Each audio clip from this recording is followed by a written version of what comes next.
de ta parole. Merci pour ta présence. Merci pour tes bienfaits. Merci pour ce que tu as accompli au milieu de nous ce matin. Que ton nom soit élevé au-dessus de tous les noms. Que ton nom soit exalté au-dessus de tous les noms au nom de Jésus. Je reconnais ce matin que tu es Dieu par toi-même. En dehors de toi, il n'y a point d'autre Dieu. Reçois notre adoration. Reçois notre reconnaissance. Au nom de Jésus, nous avons ainsi prié et nous disons Amen. Est-ce que nous pouvons acclamer très fort pour la gloire du Seigneur?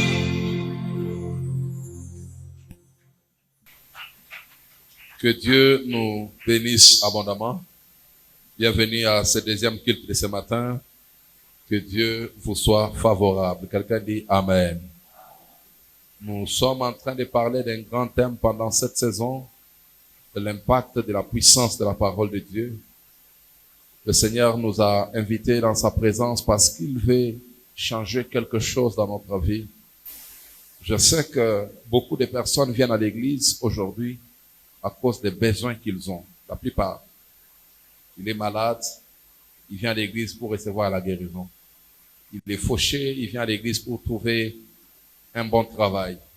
Il vient à l'église pour trouver de l'argent. Il sait qu'en venant à l'église, le Seigneur va avoir pitié de moi, il va me restaurer, il va me bénir. Il n'y a rien de mauvais dans la bénédiction. Mais retenez, bien aimés dans le Seigneur, que l'objectif pour lequel nous venons à Christ n'est pas d'abord les bénédictions. C'est d'abord pour les salut de notre âme. Quelqu'un dit plus fort, Amen. Dieu n'a pas envoyé son Fils pour que nous puissions avoir de belles maisons. Dieu n'a pas envoyé son Fils pour que nous puissions avoir de belles chaussures. Dieu n'a pas envoyé son Fils pour que nous puissions avoir de beaux mariages. Il a d'abord envoyé son Fils pour que nous soyons sauvés. Quelqu'un dit plus fort, Amen. Il y a des semaines, nous étions en train de consacrer une maison d'un frère de cette église. Pendant que nous avons loué le Seigneur pour la bénédiction qu'il lui a accordée d'une maison, pendant que nous avons consacré la maison, avant de quitter la maison, je lui ai dit, il y a un péché qui attend toutes les personnes qui habitent leur propre maison. Je lui ai dit dans Deutéronome chapitre 8, Dieu dit aux enfants d'Israël, quand vous habiterez de belles maisons, quand vous mangerez que vous vous rassasiez, n'oubliez pas l'Éternel votre Dieu. Je lui ai dit que ce péché est à la guette de la vie de chacun de nous. Le jour que Dieu te bénit, beaucoup de tes besoins sont résolus. Si tu ne tires pas attention, tu arriveras à une phase où tu peux oublier l'Éternel ton Dieu. Quelqu'un est plus fort, Amen. C'est comme ça quand nous venons à l'église, attendons-nous toujours qu'on nous rappelle plus sur notre salut que sur les bénédictions matérielles. Quelqu'un dit Amen. Les bénédictions matérielles ne sont pas mauvaises, mais ce n'est pas la raison pour laquelle Jésus-Christ est venu. Quelqu'un dit Amen. Bien aimé, je verrai vous choquer qu'il y a des pays sans prière, sans jeûne, beaucoup de biens matériels que les gens cherchent, vous les avez déjà par nature. Alléluia. Si la raison pour laquelle tu as accepté Jésus, c'est juste pour les biens matériels, le jour que tu arrives dans ces pays-là, tu n'arriveras même pas à l'église. J'ai donné même un témoignage ce matin des familles congolaises qui sont, par exemple, aux États-Unis, avec beaucoup de fierté, ils vont te dire, ça fait 6 mois que je ne suis pas parti à l'église. Il te dit qu'il est tellement busy qu'il n'a même pas le temps pour rencontrer le Seigneur. Alors, c'est pour vous dire, bien aimé dans le Seigneur, que notre salut est très important, au point que si nous ne prenons pas le salut au sérieux, beaucoup de choses vont changer dans notre vie. Quelqu'un dit Amen. Un petit voyage dans la parole de Dieu, Jean chapitre 3. Jean chapitre 3. Jean chapitre 3. Nous commençons par le premier verset. Jean chapitre 3. Mais il y eut un homme d'entre les chrétiens nommé Nicodème, un chef des Juifs, qui vint, lui, auprès de Jésus de nuit et lui dit, Rabbi, nous savons que tu es un docteur venu de Dieu. Il ajoute une vérité, personne ne peut faire ce que tu fais si Dieu n'est avec lui.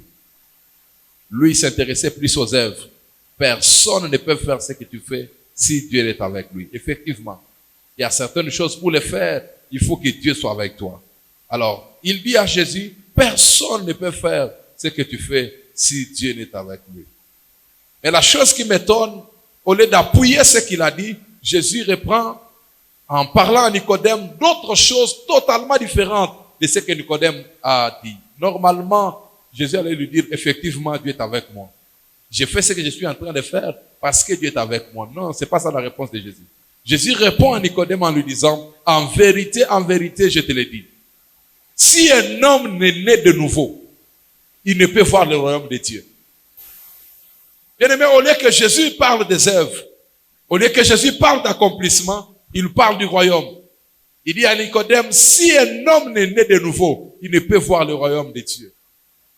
Vous découvrez ensemble avec moi que la nouvelle naissance, c'est un must pour chacun de nous. C'est un devoir pour chacun de nous. Si tu n'es pas né de nouveau, tu ne peux pas voir le royaume de Dieu. Verset 4, Nicodème lui dit, comment un homme peut-il naître quand il est déjà vieux? Peut-il rentrer dans le sein de sa mère et naître? Jésus répondit, en vérité, je te le dis.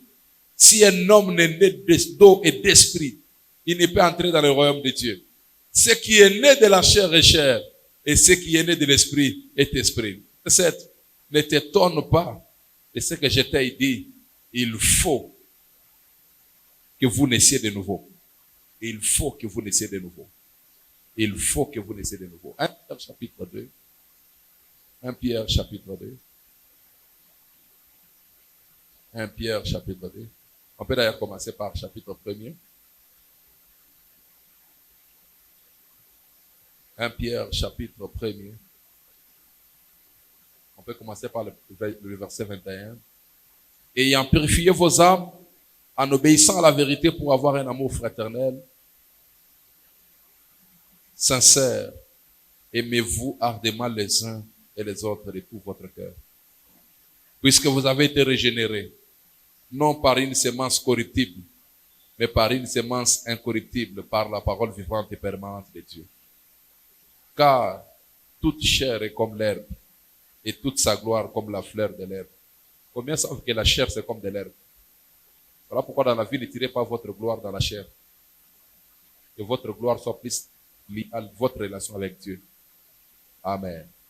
Je peux me glorifier du fait que j'ai un gros ventre, une petite diarrhée de 3 jours, le ventre va disparaître. C'est vrai ou c'est faux? Je peux me glorifier du fait que j'ai un beau teint, quelques boutons à gauche, à droite, même la beauté du teint va disparaître. La chair, c'est comme de l'herbe. Ne prenez pas votre chair comme un sujet de gloire. Je m'en fous de tout ce que Dieu vous a donné comme avantage naturel, mais ne tirez pas votre gloire sur votre chair. Quelqu'un dit Amen. Plus fort, Amen. Que votre gloire soit plus liée à votre relation avec Dieu. C'est comme ça, quand vous lisez dans Marc chapitre 8, le Seigneur Jésus guérit un homme. Avant de le guérir, il le sort du village. Marc 8. Il le sort du village. Lorsqu'il l'amène en dehors du village, il crache par terre, il prend la salive et la boue, il met sur le visage de cet homme. Et il lui pose la question s'il voyait quelque chose. L'homme dit, je vois les hommes comme les arbres. Le Seigneur les touche à nouveau et l'homme voit distinctement. Il ne s'arrête pas là. Il lui dit, rentre dans ta maison, mais ne rentre pas au village. Alors que la maison de cet homme est au village. Comment quelqu'un va rentrer dans sa maison, ne pas rentrer au village, alors que ta maison est dans le village? Alléluia.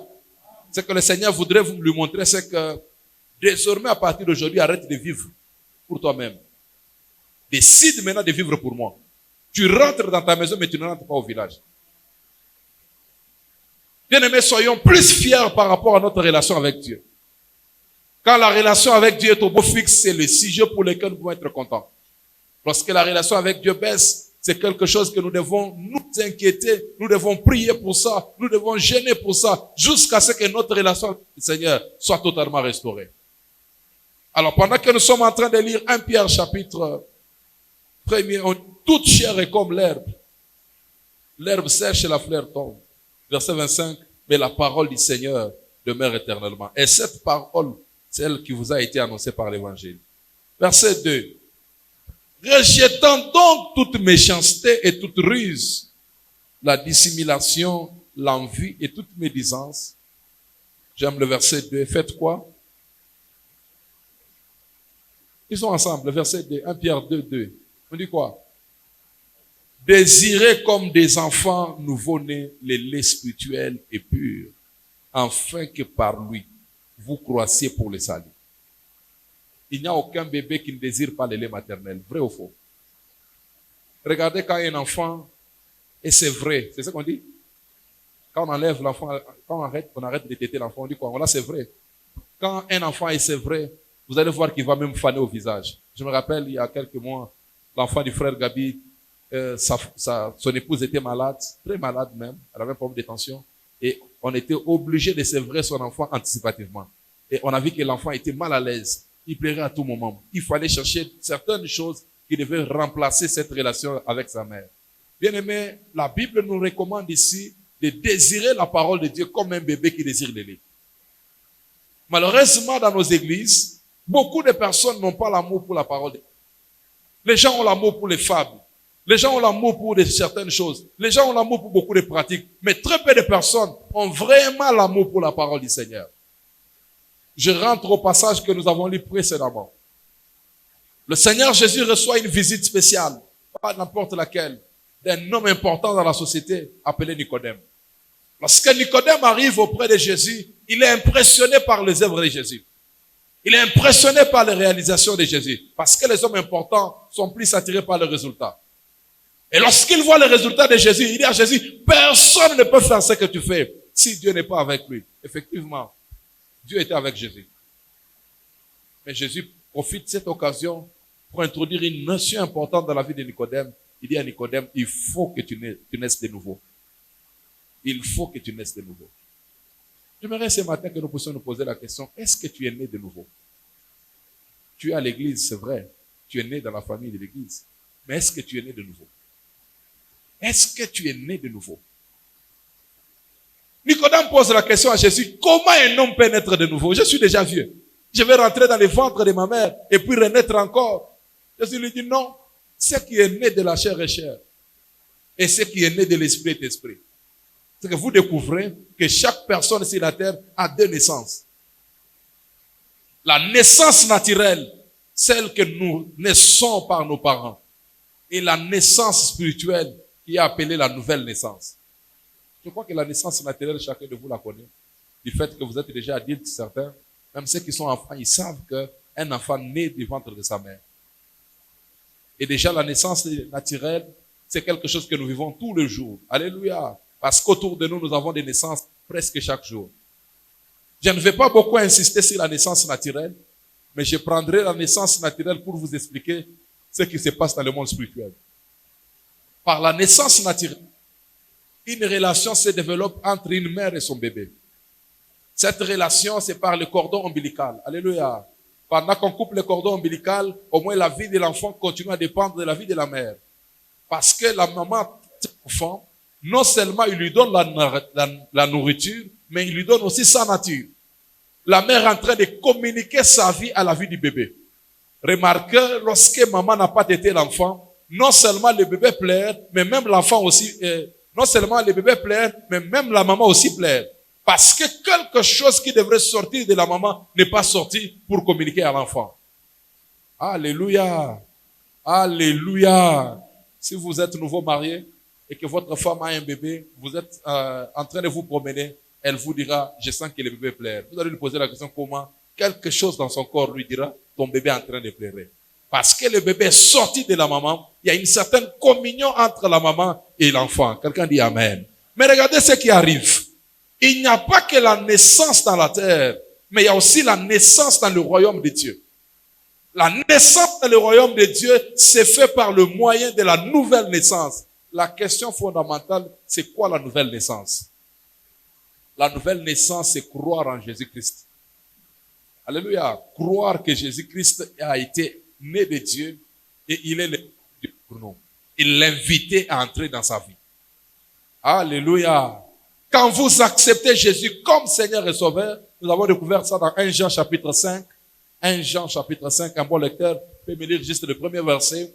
1 Jean chapitre 5, le premier verset. Qu'est-ce que la Bible dit? 1 Jean chapitre 5, juste le premier verset. Quiconque croit que Jésus est Christ est né de Dieu.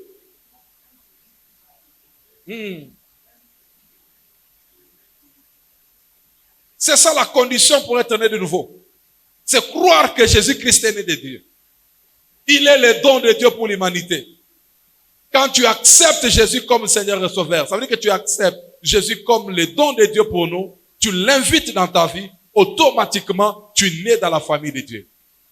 Maintenant, le problème n'est pas la naissance. Le problème, c'est grandir. Je crois que si vous êtes sur la terre, pendant longtemps, vous apprendrez qu'il y a des bébés qui naissent et qui meurent à l'hôpital.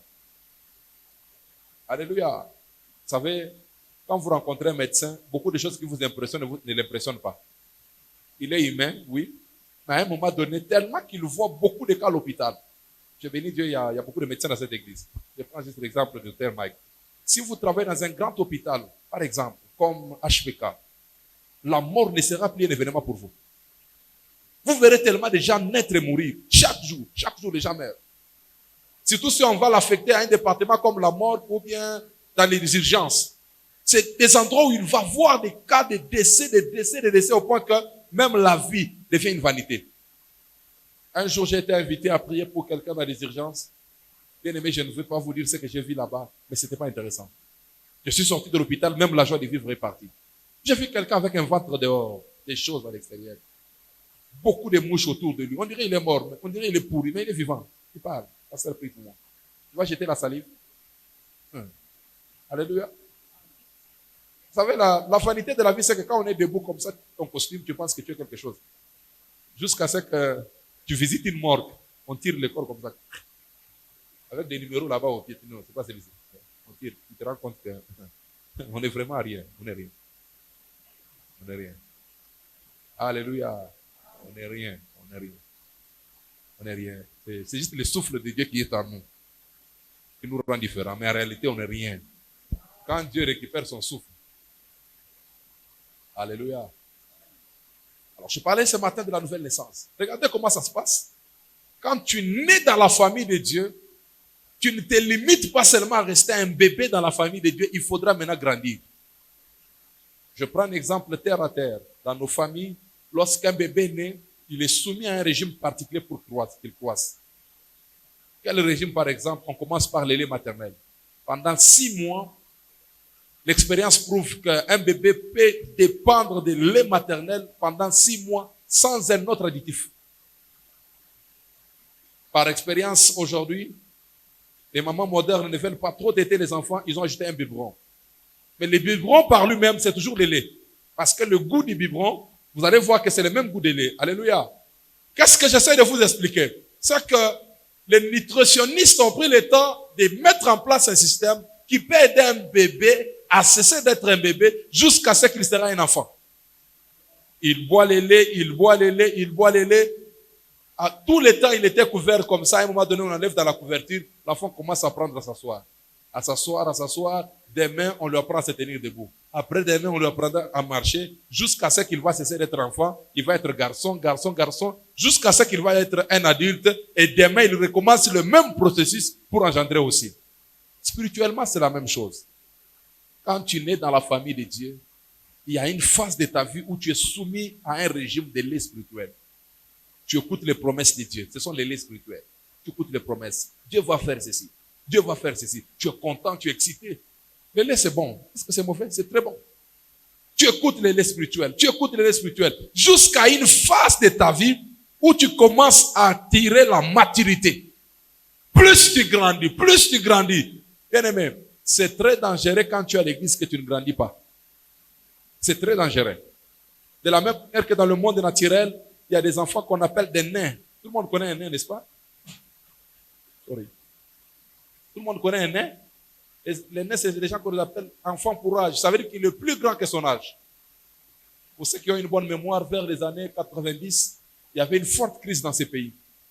À cause de cette crise, il n'y avait pas à manger dans beaucoup de familles. Beaucoup d'enfants ont souffert ce qu'on a appelé kwashiorkor. Vous connaissez le kwashiorkor? Certains avaient un certain marasme au point que vous voyez un enfant qui a une grosse tête, des petits bras. Et quand vous regardez le visage de l'enfant, on dirait qu'il est trop âgé, alors que c'est un petit garçon ou une petite fille. Ça vient d'où? Parce qu'il n'a pas été suffisamment nourri et cet enfant est totalement déformé. Regarde, ta vie spirituelle, c'est la même chose.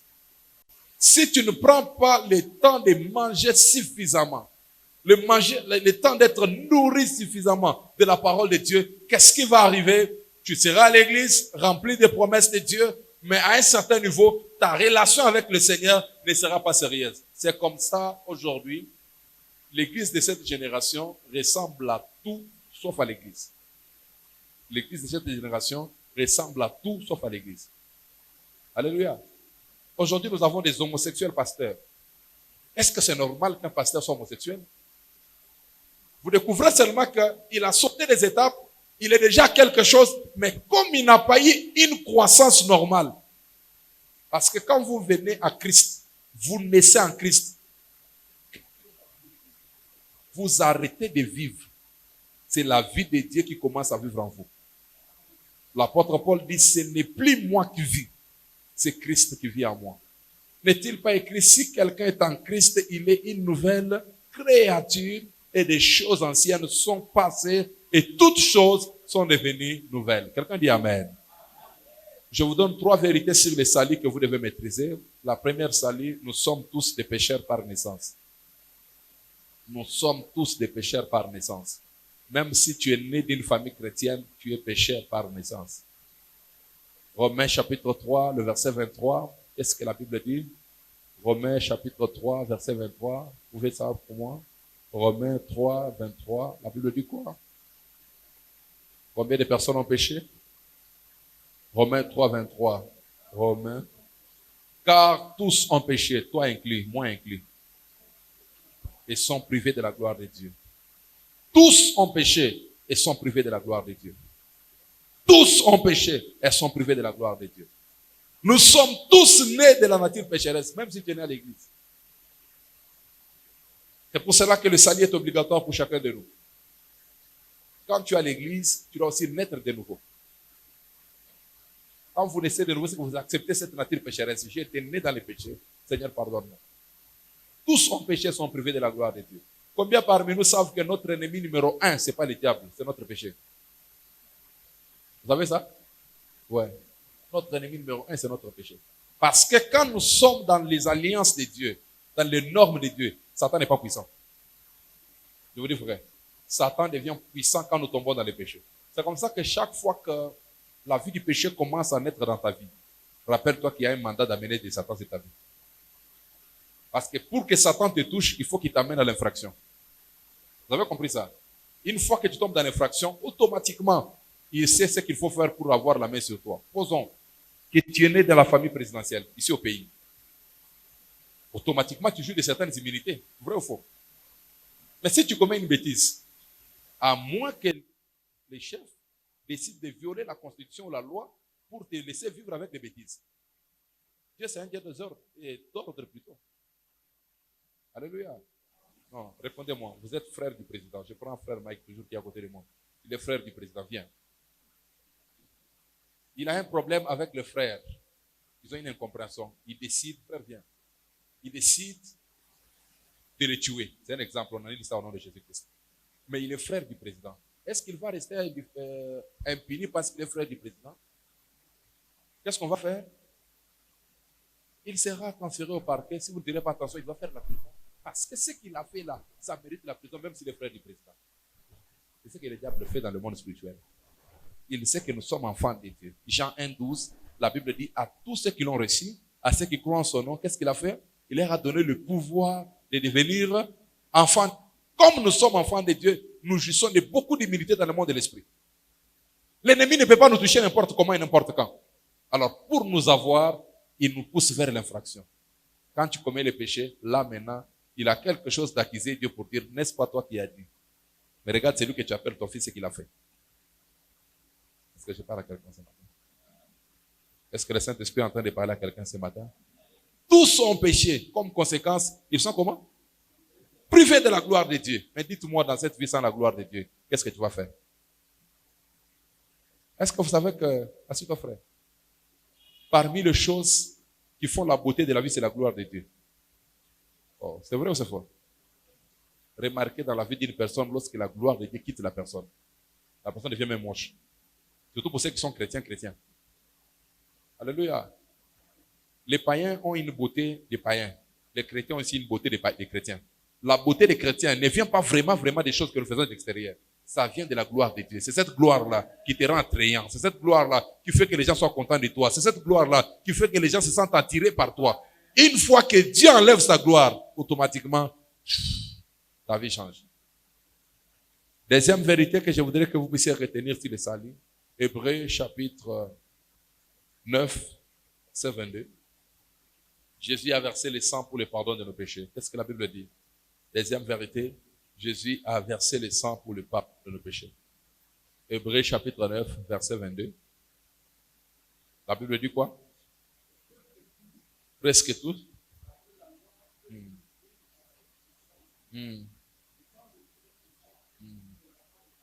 Merci frère, vous pouvez t'arrêter là.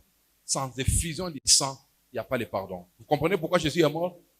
Il a versé le sang pour que toi et moi nous soyons sauvés. Que Dieu nous pardonne de tous nos péchés. N'eût été le sang que Jésus a versé, nous n'allons même pas être appelés enfants de Dieu. Il a fallu que Jésus verse le sang pour que nos péchés soient pardonnés. Alléluia. Je suis en train de parler de quelques vérités sur le salut. La première vérité, je voudrais dire que nous sommes tous pécheurs et nous avons besoin du salut. La deuxième vérité que je voudrais que vous puissiez retenir, sans effusion du sang, il n'y a pas le pardon du péché. Sans effusion du sang, il n'y a pas le pardon du péché. La troisième vérité et la dernière, nous ne sommes pas sauvés par nos œuvres. Nous ne sommes pas sauvés par nos œuvres. Nous sommes sauvés dans la foi en lui. Romains chapitre 10, verset 19. Verset 9 plutôt. Romains 10, verset 9. Qu'est-ce que la Bible dit? Romains 10, le verset 9. Si tu confesses de ta bouche le Seigneur Jésus, si tu crois dans ton cœur que Dieu l'a ressuscité des morts, tu seras sauvé. Alléluia. Si tu confesses de ta bouche et si tu crois dans ton cœur que Dieu l'a ressuscité des morts, tu seras sauvé. Je vois Dieu sauver quelqu'un, c'est au nom de Jésus. Retenez bien aimé, si Dieu t'a accordé le salut, il n'y a rien qui ne peut pas t'accorder.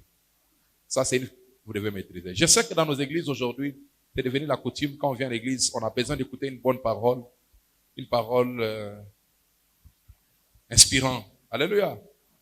Tu étais venu affamé, tu étais venu faible, tu étais venu malade, tu écoutes ces messages-là, tu sens même la force de te tenir debout. Mais regardez, si nous limitons notre foi chrétienne seulement au message de motivation, d'inspiration, c'est qu'on ne comprend pas pourquoi Jésus-Christ est venu. Alléluia. Vous ne vivez pas au ciel, vous êtes sur la terre. Vous savez qu'à la cité là-bas, vous connaissez des amis qui sont païens, qui sont très prospères plus que beaucoup de chrétiens. C'est vrai ou c'est faux? Qui conduisent de belles voitures plus que les chrétiens. Qui habitent de belles maisons plus que les chrétiens. Qui ont de beaux enfants plus que même les enfants des chrétiens. Des fois, les enfants des chrétiens naissent déjà malades, des problèmes par là, des problèmes par-ci. Mais un païen qui ne prie même pas, il ne parle même pas à l'église. Il met au monde comme ça un enfant normal. Et puis un enfant beau, comme vous ne pouvez pas vous imaginer. Donc ne limitons pas notre vie chrétienne seulement à ces choses.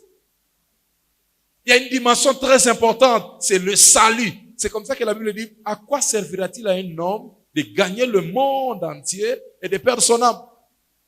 C'est qu'il est possible d'être perdu et de gagner le monde entier. Alléluia. Aide-moi à poser la question à ton voisin. Si tu meurs aujourd'hui, où tu vas aller? Dis-lui, voisin, pardon, je ne veux pas ta mort, mais ça c'est entre nous. Si tu meurs aujourd'hui, où est-ce que tu vas aller? Qu'est-ce qu'il t'a répondu? Tu n'as pas répondu, hein? Ouais, c'est une question. Même si tu n'as pas répondu, il y a une réponse dans la tête. Nous devons toujours nous poser cette question à chaque instant, à chaque moment. Si Jésus revient aujourd'hui, est-ce que je serai parmi les bien-aimés? Vous savez, un jour, le Seigneur était en train d'enseigner et dit, vers les derniers jours, ils me diront, nous avons chassé les démons en ton nom. Nous avons imposé les mains aux malades. Et je leur dirai, je ne vous ai jamais connu. Donc, il est possible. Et tu pries pour un malade, il est guéri. Mais Jésus ne te connaît pas. Wow. Alléluia. Alléluia. Qui sent que c'est un bon message? J'aime le calme qui entre dans la salle quand vous prêchez des messages comme ça. Je comprends pourquoi seulement aujourd'hui à l'église, on est tous tentés de prêcher sur la prospérité. Quand vous prêchez un message de prospérité, les gens sont vivants. Alléluia. Tout le monde est en train de chercher une nouvelle promesse. Cette année, avant la fin de l'année 2021, tu vas acheter une maison au centre-ville de Lubumbashi. Dis amen. Tu vois? C'est comme ça que dans nos églises, les gens sont pleins de convoitises. Les gens ne sont pas contents d'église.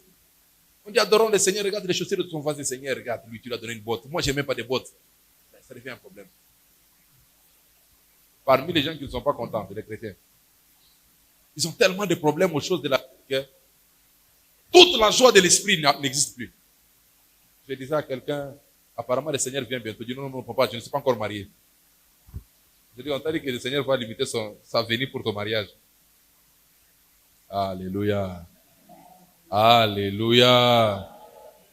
Alors, l'apôtre Paul écrivant, l'apôtre Pierre écrivant à son premier épître, il dit, désirez comme des enfants nouveau-nés de lait spirituel pur, afin que par lui, vous croissiez pour le salut. Verset 3. Si vous avez goûté que le Seigneur est bon, qui sent que le Seigneur est bon? Qui a goûté au Seigneur et il sent que le Seigneur est bon? Alléluia. Quand tu vois quelqu'un abandonner la foi, c'est qu'il n'a pas encore goûté au Seigneur. Quand tu as goûté au Seigneur, tu sens qu'il est bon. Tu ne peux pas abandonner la foi. Tu seras chrétien jusqu'à ta mort. Le jour qu'on va officier ton cadavre est allongé là-bas dans un cercueil, tu seras là allongé comme un bon chrétien. Ça ne sera pas comme une messe par courtoisie que l'Église catholique fait. Non, non. Ça sera une messe normale. Tu es un bon chrétien, tu as servi le Seigneur jusqu'à la fin de ta vie et tu vas te reposer. Alléluia. Qui a ce genre de rêve comme ça? Moi, je rêve mourir. On m'amène à l'église, on fait les cultes pour moi. Pas par courtoisie, mais parce que j'ai décidé de marcher avec le Seigneur toute ma vie. Alléluia. Ouais, il y a certaines messes qu'on fait par courtoisie, seulement par respect. Donc, on va quand même amener la messe, tout ça. On va organiser les cultes pour lui avant de l'enterrer. Non, non. Pour toi, tu as goûté au Seigneur et tu as senti qu'il est bon. Il ne se limite pas là, il dit, approchez-vous de lui. Pierre vivante, rejetée par les hommes, mais choisie et précieuse devant Dieu. Alléluia. Être choisi par Dieu, c'est un signe que vous êtes précieux. Peut-être les hommes ne t'ont pas considéré, mais Dieu t'a considéré. Chaque appel au salut, c'est un appel spécial. Alléluia. Ne prenez jamais ça comme quelque chose de léger. Dieu vous a choisi. Vous pensez que c'est par hasard que vous êtes dans cette maison ce dimanche après-midi? Ce n'est pas par hasard. Les choses à faire sont pleines. Les choses à faire sont pleines. Vous n'êtes pas à l'église parce que vous manquez à faire. Ce matin, après le culte, une de mes filles est sortie là-bas, on est avec mon homme. Je dis, tu n'as pas chanté pourquoi? Elle dit, papa, j'ai commencé les stages. Je dis, pour toi, commencer les stages, c'est une raison de ne pas servir le Seigneur. Regarde comment les gens, c'est comme ça que la foi des Congolais et la foi des Africains, c'est pas encore une vraie foi. C'est une foi liée aux circonstances et aux événements. Alléluia. Tu découvres la foi de quelqu'un quand il change l'environnement. Posons comme tu es là aujourd'hui, Dieu t'amène aux États-Unis. Par exemple, tu es engagé aux Nations Unies. Est-ce que tu vas avoir le temps pour le Seigneur? Une des raisons pour lesquelles j'ai aimé Trump, c'est quelqu'un qui a confessé officiellement sa foi. Tout le monde savait qu'il était chrétien. Alléluia. Je connais même son pasteur, c'est une femme, pasteur Paula White. Cette femme, elle était toujours au bureau du président parce que le président avait besoin de ses prières. Même s'il a échoué son mandat, même s'il n'a pas eu beaucoup de succès, mais au moins tout le monde nous savons qu'il était président, mais il était aussi serviteur de Dieu. Il croyait dans ses convictions chrétiennes. C'est quelque chose qui manque à beaucoup de gens parmi nous. Vous avez goûté au Seigneur, sentez combien l'Éternel est bon. Approchez-vous, pierre vivant. Quand les pierres s'approchent, ça fait quoi? Ça produit quoi? Ça produit quoi? Quand vous mettez beaucoup de pierres ensemble dans la construction, ça produit quoi? Une fondation. Ça produit une fondation. Et c'est une fierté de bâtir une maison avec des pierres. Alléluia. Je connais un coin où toute une maison, en commençant en bas jusqu'au-dessus, il n'y a que des pierres. Alors, bien-aimés dans le Seigneur, nous sommes là pour bâtir la maison de Dieu. Le Seigneur nous a mis ensemble. Ce n'est pas un fait de hasard parce qu'il a un projet à accomplir avec nos vies. Je prie que ta vie devienne une pierre dans la maison du Seigneur. Parce que nous allons mettre beaucoup de pierres ensemble, nous serons une bonne fondation pour le royaume. Dieu va compter sur nous pour accomplir certaines choses. Je bénis Dieu pour la vie de quelqu'un dans cette maison cet après-midi. Tu es une fondation pour la maison de Dieu. Tu es une fondation pour le royaume de Dieu. Tu es une fondation pour le royaume de Dieu. Tu ne seras pas ce genre de chrétien de cette génération. Non, tu seras un vrai chrétien. C'est ici à l'église où je vous ai raconté l'histoire d'un témoignage vrai dans une église. Une sœur de l'église, mais qui était prostituée. Elle avait sa bouteille d'huile d'onction dans son sac. Elle est partie à l'hôtel avec un homme. Cet homme avait un âge un peu avancé. Dans l'exercice de ses fonctions, l'homme est tombé, il est mort. La sœur n'a pas paniqué, on l'avait prêché tellement le message de la foi qu'elle savait ce qu'il fallait faire. Elle a sorti sa bouteille d'onction. Elle a comme si la tête, elle a parlé en langue, elle a prié. Et l'homme est ressuscité. Je vais même témoigner. Quand il dit alléluia. Vraiment. J'ai remis l'homme à la vie, l'homme est ressuscité. C'est pas la gloire de Dieu. Oui, c'est la gloire de Dieu. Est-ce qu'une chrétienne peut se retrouver dans une chambre d'hôtel avec un homme qui n'est pas son homme, en train de faire des pratiques comme ça? Alléluia. Malheureusement, dans notre génération, l'église a ressemblé à tout, sauf à ça. Regarde, quand nous venons à Christ, il y a des choses auxquelles nous devons renoncer. Et c'est un combat de tous les jours. Alléluia.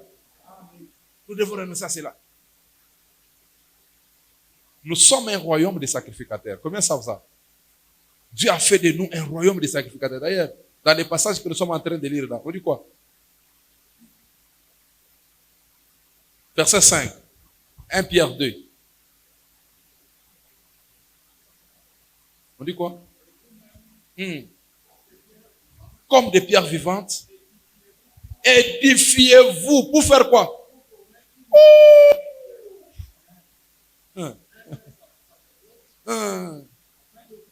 Victime spirituelle agréable à Dieu par Jésus-Christ. Dis à ton voisin. Oh. Dis à ton voisin, mettons-nous ensemble pour produire une maison spirituelle. Le mot édifier ici, c'est le mot, ça vient du mot édifice. Quand tu mets deux chrétiens ensemble, ça produit une maison.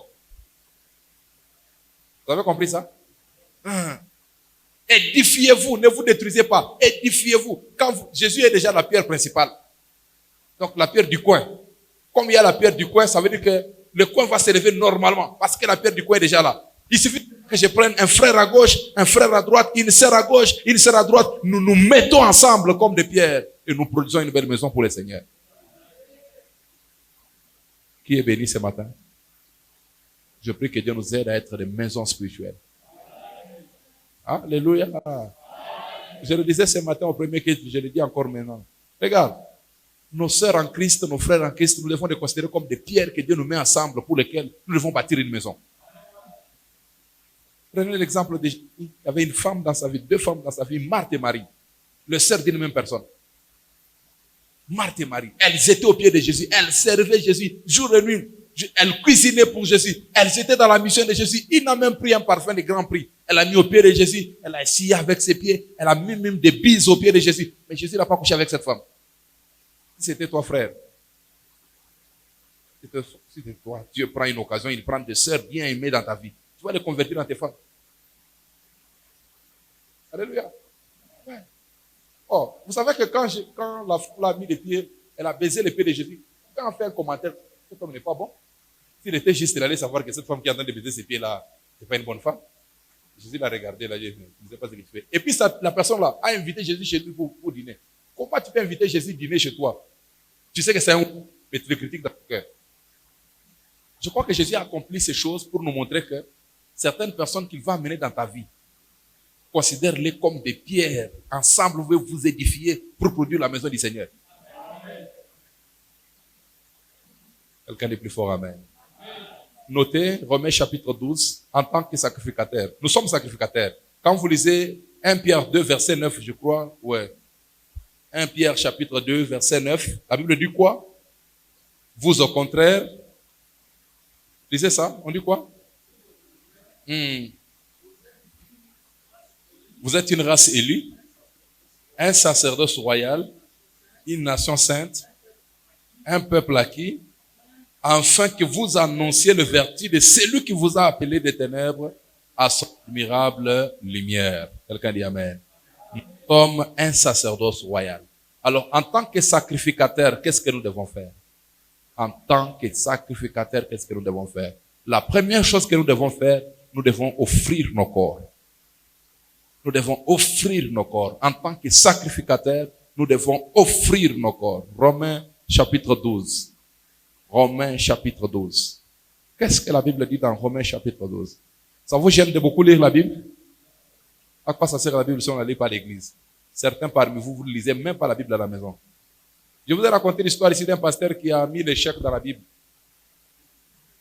Alléluia. Un pasteur allait visiter l'église et il y avait un chèque qui était sur la table.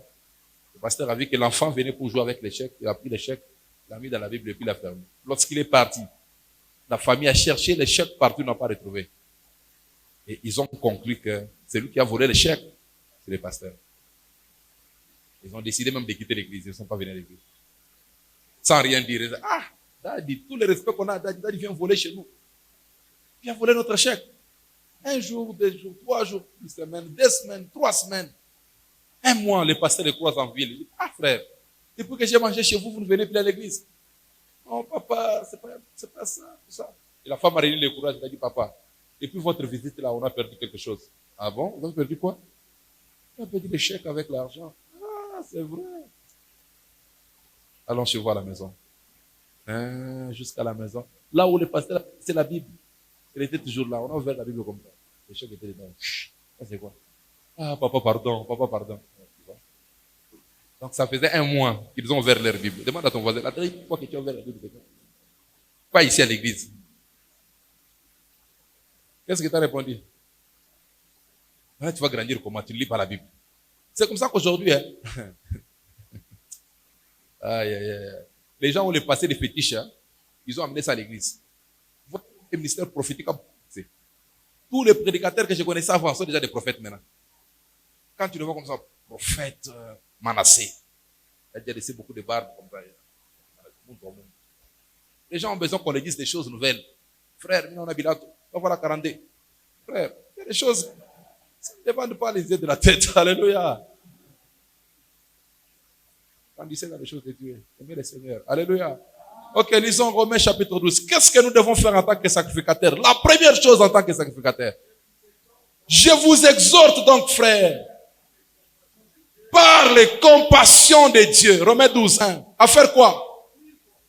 À offrir vos corps comme un sacrifice vivant, saint, agréable à Dieu. Ce qui sera de votre part un culte raisonnable, un culte raisonnable, un culte intelligent. En tant que sacrificateur, le premier sacrifice que nous apportons à Dieu, nous offrons à Dieu nos corps. Nous offrons à Dieu nos corps. Nous offrons à Dieu nos corps. Regarde, quand je vais demander l'offrande, il n'y a pas quelques minutes ici, je vais terminer la prédication. Quand je vais demander l'offrande, qu'est-ce qu'il va faire? Tu vas sortir l'argent de ta poche, tu vas mettre ici. C'est vrai ou c'est faux?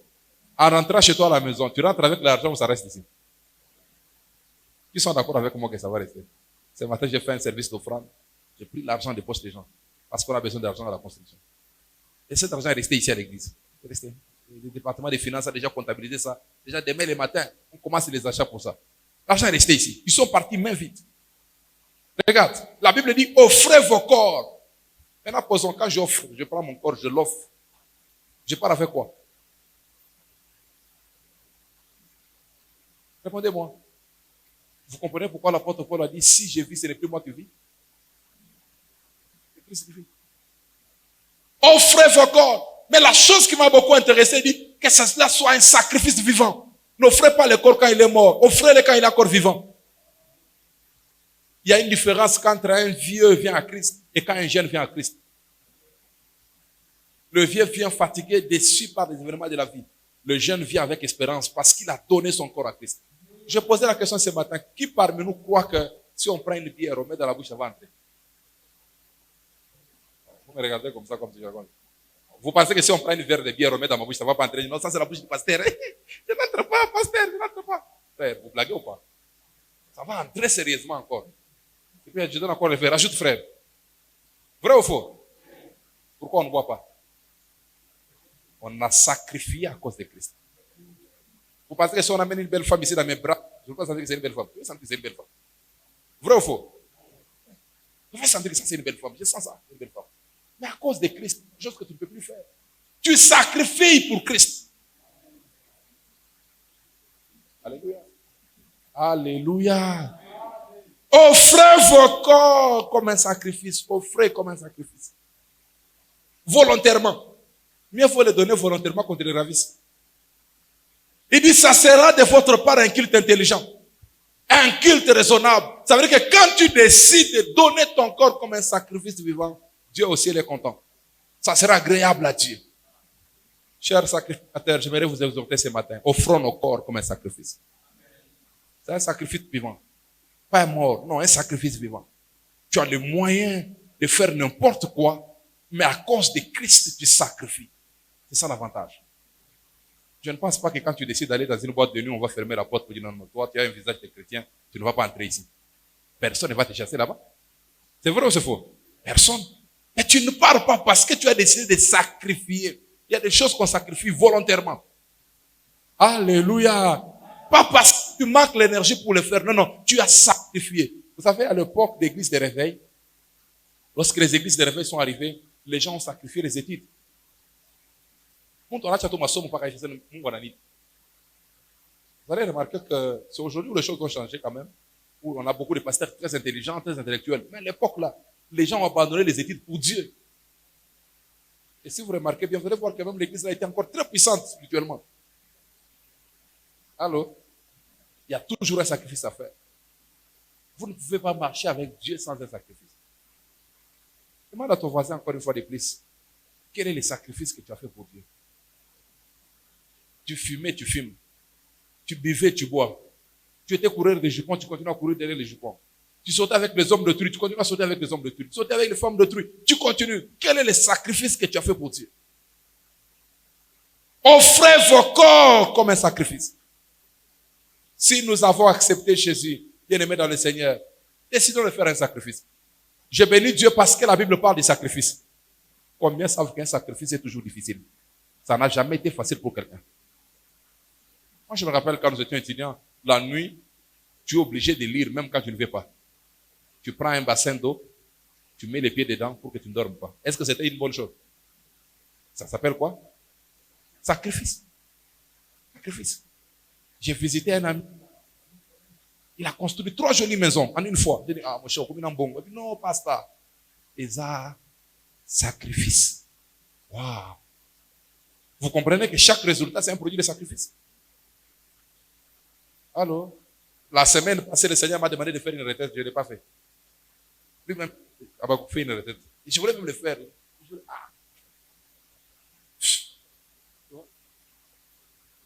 vois? Les sacrifices, ce n'est pas un jeu. Il y a toujours un sacrifice à faire. Il y a toujours. Tu ne peux pas marcher avec Dieu sans sacrifice. Toutes les personnes qui marchent avec Dieu, ils ont toujours un sacrifice qu'ils font. Dieu appelle Abraham. Dans Genèse 22, il dit, prends ton fils, ton unique, celui que tu aimes le plus. Va à la montagne là-bas, va les sacrifier pour moi. Regarde, c'est facile à les lire. Et les vivre. Hein? D'abord, tu es parent. Quel parent peut prendre son enfant et puis aller sacrifier? Vous pensez que même ceux qui sont dans les loges là, ils sont contents de le faire? Dites-moi, vous pensez qu'ils sont contents? Ils peuvent faire semblant, oui. Mais à un moment donné, quand ils rentrent, on dit quoi? Azongina bomoto.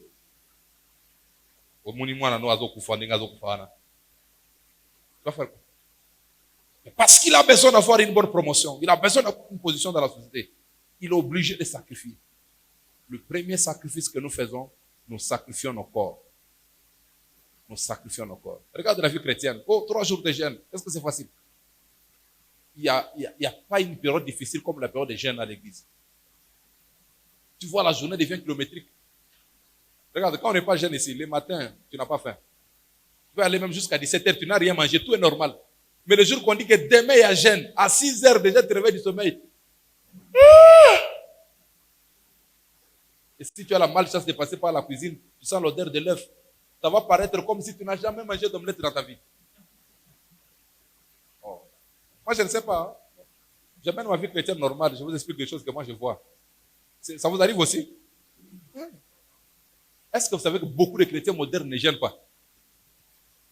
Demande à ton voisin. La dernière fois que tu as gêné, c'est quand?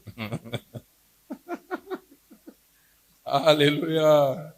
Qu'est-ce que tu as répondu? Ça demande un sacrifice. Jeûner, c'est un grand sacrifice. Ce n'est pas un jeu. Refusez de boire, frère. Hein? Il y a des endroits où vous arrivez. Vous prenez du whisky, il y a le whisky.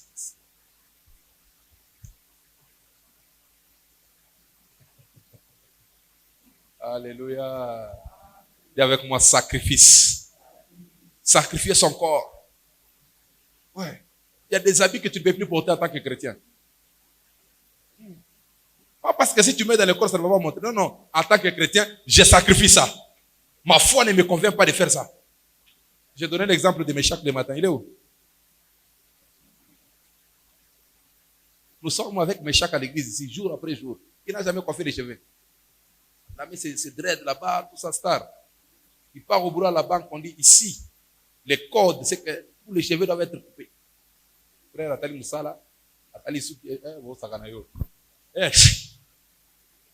Alléluia. Vous savez combien de mois ça lui a coûté pour faire cette chevelure-là? Il a mis des produits dedans, tout ça pour qu'il ait certains cheveux. Mais parce qu'il fallait garder le boulot, il a fait quoi? Il a tout sacrifié. Il y a toujours un sacrifice à faire. Il y a toujours un sacrifice à faire. On ne peut pas marcher avec le Seigneur sans faire un certain type de sacrifice. Je m'arrête par là pour aujourd'hui. En tant que sacrificateur, nous devons sacrifier notre corps. Nous devons sacrifier notre corps. Il y a 3 ou 4 autres choses que je vais ajouter. Mais comme au premier culte, je me suis arrêté là. Ici aussi, je vais m'arrêter par là. Et sachez, bien aimés dans le Seigneur, que notre foi est très importante. Si nous ne prenons pas notre foi au sérieux, nous allons beaucoup perdre. C'est vrai que sur la terre, on peut gagner beaucoup de choses. On peut gagner des amis, on peut gagner le respect, la réputation. Mais quand nous avons perdu Jésus, on a beaucoup perdu. Gardons le Seigneur. Battons-nous pour garder le Seigneur. Alléluia.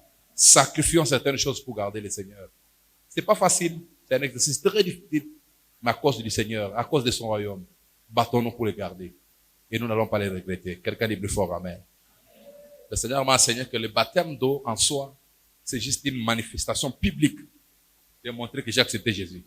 L'eau, tu as l'eau chez toi à la maison, c'est la même eau. Alléluia. Il n'y a rien de mystérieux là-bas. C'est juste cette position-là d'accepter qu'on te noie dans l'eau. 1, 2.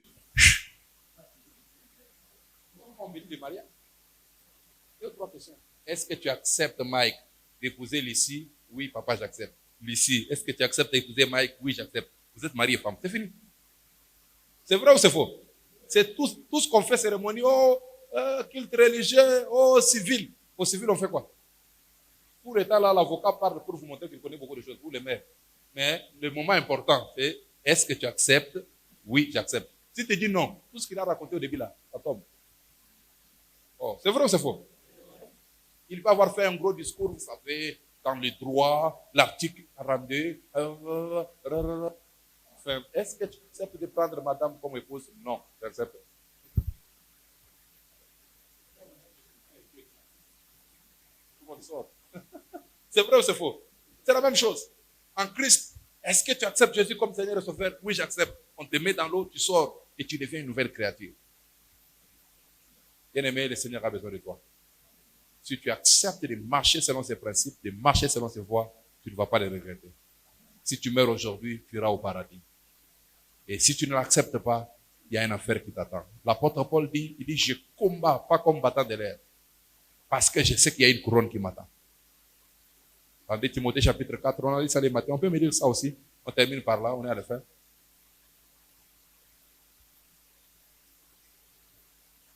2 Timothée chapitre 4.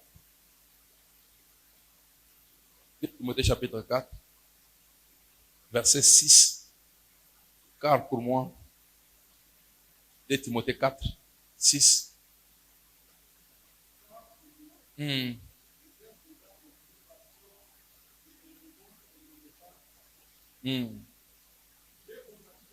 J'ai combattu le bon combat. J'ai achevé la course. J'ai gardé la foi. Désormais. Merci. Merci. Notez ça. J'ai combattu le bon combat. Le problème n'est pas combattre le bon combat. À la fin là, est-ce que tu as gardé la foi? La foi ici, ce n'est pas la foi déjà de déplacer les montagnes. Non, non. La croyance en Dieu. La croyance en Jésus-Christ. Il faudra que chacun de nous, après ta course sur la terre, je sais que nous allons tous mourir après 70 ans pour la plupart. On ne mourra pas en dessous de ça. Je t'interdis de mourir jeune, ne meurs pas jeune. On refuse, ne meurs pas jeune. Non, fais attention, tout. Non, non, ça refuse. Mais de 70 ans, là, tu vas être reposé. Qu'est-ce que tu vas faire que tu ne veux pas? Si tu ne l'as pas fait pendant 70 ans, qu'est-ce que tu ne vas pas encore faire? Alléluia. Après, maintenant, tu dis, j'ai combattu le bon combat. J'ai gardé la foi. Alléluia. Tiens-toi debout, nous voulons prier. Nous voulons dire à Dieu, aide-moi, Seigneur, à garder la foi. Aide-moi à garder le Seigneur. Après ma course sur la terre, que je dise aussi comme l'apôtre Paul, j'ai combattu le bon combat. J'ai achevé la course et j'ai gardé la foi. J'ai gardé la foi. J'ai gardé la foi. J'ai gardé la foi. Seigneur, aide-moi. Aide-moi à garder la foi. Aide-moi, Seigneur, à garder la foi. Nous allons inviter Jésus dans nos vies. Seigneur, entre dans ma vie. Entre dans ma maison. Entre dans ma vie. Je vais être né de nouveau. Je vais être né de nouveau. Je vais être né de nouveau. Je vais naître dans la famille de Dieu. Parle au Seigneur, nos têtes inclinées, nos têtes baissées dans la prière. Parle au Seigneur. Parle au Seigneur. Parle pour ta foi, parle pour ton salut. Parle pour ton salut, parle pour ton salut. Parle pour ton salut. Parle pour ton salut. Papa, me voici. Me voici pour mon salut. Me voici pour mon salut. Me voici pour mon salut. Me voici pour mon salut. Me voici pour mon salut. Me voici pour mon salut. Voici pour mon salut, Seigneur. Me voici pour mon salut, oh Dieu. Me voici pour mon salut. Me voici pour mon salut. Me voici pour mon salut. Me voici pour mon salut. Me voici pour mon salut, Père éternel. Me voici pour mon salut. Me voici pour mon salut. Me voici pour mon salut, Père éternel. Me voici pour mon salut. Me voici pour mon salut. Me voici pour mon salut. Me voici pour mon salut. Me voici pour mon salut. Me voici pour mon salut. Me voici pour mon salut. Me voici pour mon salut. Me voici pour mon salut. Me voici pour mon salut. Me voici pour mon salut. Me voici pour mon salut. Me voici pour mon salut. Me voici pour mon salut. Merci pour mon salut. Merci pour mon salut. Merci pour mon salut. Merci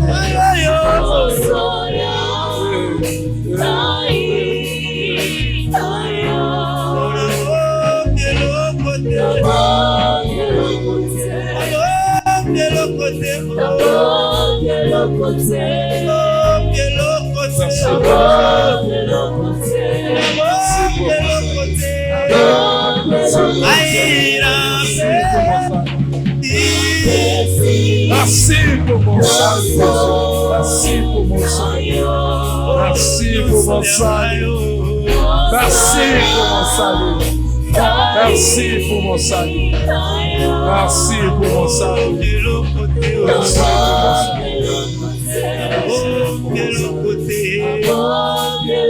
salut. Écoutez, ma plus grande peur dans la vie, ou ma plus grande peur dans la vie, c'est pécher contre Dieu. Alléluia. Il n'y a rien qui vole la joie dans la vie comme quand tu as péché contre Dieu. Je le disais le matin au premier culte. Dieu dit au roi qui a pris la femme d'Abraham. Regardez, Abraham voyage dans un pays. Il dit à sa femme que quand on arrive là-bas, il ne dit pas que tu es ma femme, il dit que tu es ma soeur. Parce que les gens de ces pays-là, ils ne craignent pas Dieu, ils vont me tuer à cause de toi. Ils arrivent dans la ville. On pose la question à Abraham, elle c'est qui? Non, c'est ma soeur. Le roi convoite la femme d'Abraham. Il prend la femme d'Abraham. Il part avec elle dans sa chambre. La nuit, Dieu le fait dormir profondément. Il se réveille à 4 heures du matin, il n'a pas touché la femme d'Abraham. Il est surpris du fait qu'il n'a pas touché la femme alors qu'il l'a emmenée dans sa maison. Dieu lui dit, je n'ai pas voulu que tu pêches contre moi. Waouh. Waouh. Prions ce matin, disons à Dieu, aide-moi à ne pas pécher contre toi.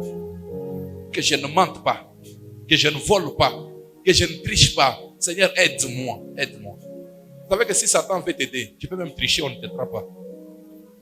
Vous savez ça? Ah, tu triches, mais on ne t'attrape pas. Le maître est là en face de toi, il ne voit même pas. Satan t'aide.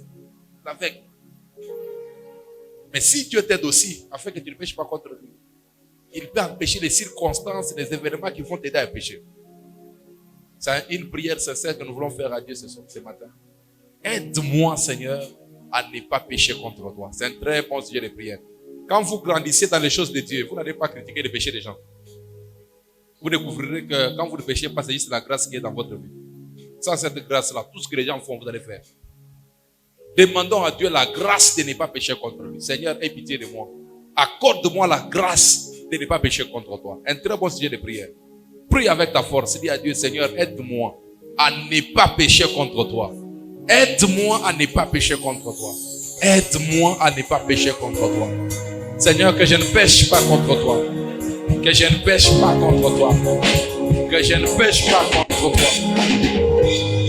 Aide-moi à ne pas pécher contre toi. Aide-moi à ne pas pécher contre toi. Aide-moi à ne pas pécher contre toi.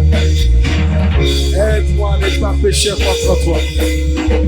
Aide-moi à ne pas pécher contre toi. Aide-moi à ne pas pécher contre toi. Aide-moi à ne pas pécher contre toi. Aide-moi à ne pas pécher contre toi. Aide-moi à ne pas pécher contre toi. Aide-moi à ne pas pécher contre toi. Aide-moi à ne pas pécher contre toi. Aide-moi à ne pas pécher contre toi. Aide-moi à ne pas pécher contre toi. Aide-moi à ne pas pécher contre toi. Seigneur, aide-moi. Aie pitié de moi que je ne pêche pas contre toi. Que je ne pêche pas contre toi. Que je ne pêche pas contre toi. Que je ne pêche pas contre toi. Que je ne pêche pas contre toi. Que je ne pêche pas contre toi. Que je ne pêche pas contre toi. Au nom de Jésus. Nous avons ainsi prié et nous disons Amen. Que Dieu vous bénisse abondamment. Je disais que Dieu vous bénisse abondamment.